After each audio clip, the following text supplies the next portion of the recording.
बीच में काम छोड़ के जाते थे। तो जब मैं वापस आती थी तो वो मुझे सारे काम अपने कंप्लीट मिलते थे। मान लीजिए जैसे हम टिफ़िन नहीं तैयार कर पाए या ब्रेकफास्ट नहीं रेडी हो पाया, तो मैं जब वापस आती थी वो अर्जेंट अपना काम निपटा करके, तो वो चीज़ें जब मैं वापस आती हूँ तो मुझे सारी चीज़ें हाँ करी हुई मिलती थी।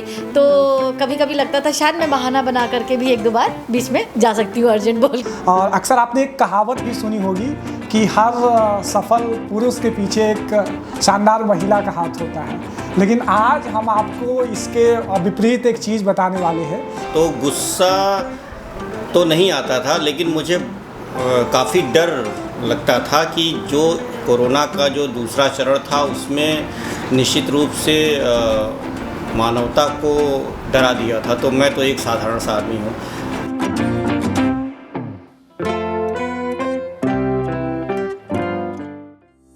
एक दरमियान फील्ड पे भी ऐसा रहा होगा कि आपने भी बहुत सारे बच्चों को ऐसे देखा होगा जिन्होंने अपने माँ बाप को खोया होगा।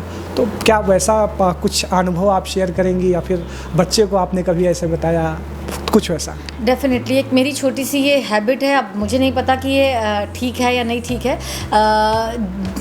दिन में जो चीज़ें हमारे साथ पॉजिटिव या नेगेटिव जो भी घटित होती हैं, वो एक डाइनिंग टेबल पे बैठ करके हम तीनों जब एक साथ डिनर ले रहे होते हैं तो वो मेरी एक आदत है कि वो उस चीज़ों को मैं ज़रूर डिस्कस करती हूँ चीज़ों को। तो देखिए बच्चों में वो चीज़ें कैसे आएंगी, हमारे साथ बाहर क्या हो रहा है उन्हें नहीं पता चलेगा जब तक हम उन्हें बैठ करके बताएंगे नहीं, एक डिस्कशन नहीं करेंगे। या आप ये मान के चलिए कि अगर मैं डिस्कशन अपने काम का नहीं करूँगी, अपनी चीज़ों का नहीं करूँगी, अपनी फीलिंग्स नहीं शेयर करेंगे, अपनी प्रॉब्लम शेयर नहीं करेंगे, या जो अच्छी चीज़ें हमारे साथ हुई दिन भर में वो नहीं शेयर करेंगे, तो उसको जो एक एक्सपीरियंस आना चाहिए, जो समाज के प्रति जो उसका नज़रिया है, उसको डेवलप करने में ये एक्सपीरियंसेस बहुत काम आते हैं।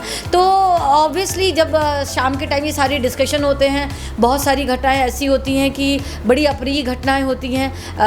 मैंने खुद अपने हाथों से उन बच्चों को क्रिमेट किया है जो इन बीचों नहीं रहे, और तो ये सब भी चीज़ें मैंने डिस्कस की।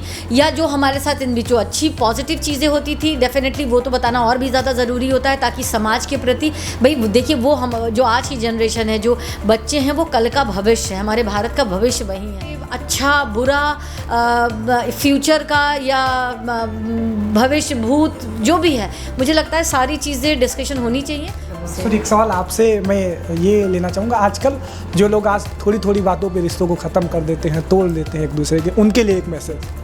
देखिए कोरोना काल में अगर सबसे ज़्यादा कोई एक चीज़ उभर के आई है तो वो परिवार का महत्व। इस महामारी में तमाम लोग ऐसे थे जो अकेले रहते थे और वो बीमार पड़े या उनकी डेथ हो गई और कोई देखने नहीं आया, कोई व्यक्ति ऐसा नहीं था जो उनकी देख रेख कर सकता था। तो परिवार जैसा हमारी जो इंस्टीट्यूशन है उसको इस महामारी का एक पॉजिटिव फैक्टर है कि उसने मजबूत किया है।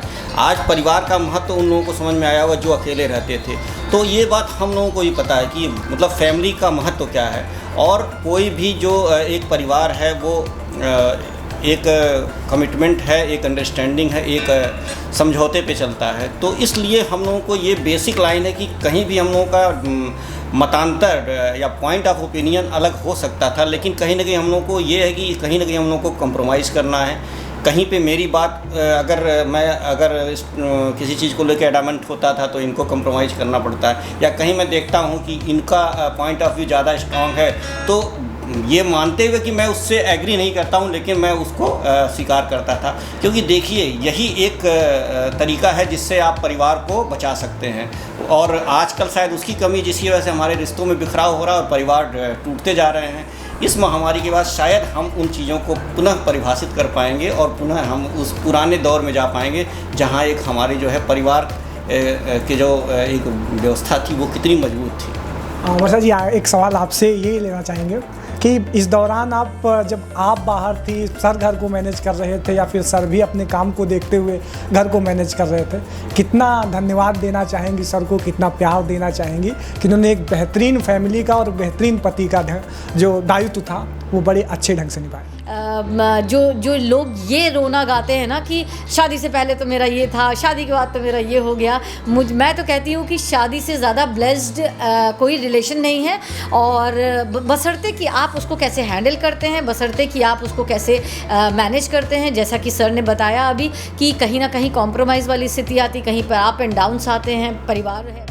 वो कहते हैं ना कि जो हस्बैंड वाइफ होते हैं वो एक दूसरे को फुलफिल करते हैं। तो आज हमने ऐसे दो बड़े शानदार लोगों से बात की जिन्होंने इन विपरीत परिस्थितियों में एक दूसरे के साथ एक दूसरे का कंधा बन के, एक दूसरे का सहारा बन के खड़े रहे। ये उन तमाम लोगों के लिए ये दोनों लोग उदाहरण हैं, एग्जाम्पल्स हैं, जो छोटी छोटी बातों पर एक दूसरे से रूठ जाते हैं। और एक बात तो ज़रूर आपने अक्सर जो सुना होगा कि हर कामयाब पुरुष के पीछे एक कामयाब महिला का हाथ होता है। तो आज मैं ये आपको कहना चाहूँगा कि एक कामयाब महिला के पीछे एक कामयाब हस्बैंड का हाथ है। तो इन शानदार लोगों से बातचीत करके हमें बड़ा अच्छा लगा। आप भी अपने कमेंट सेक्शन में हमें ये ज़रूर बताइएगा कि आपको कैसी लगी ये बातचीत। धन्यवाद।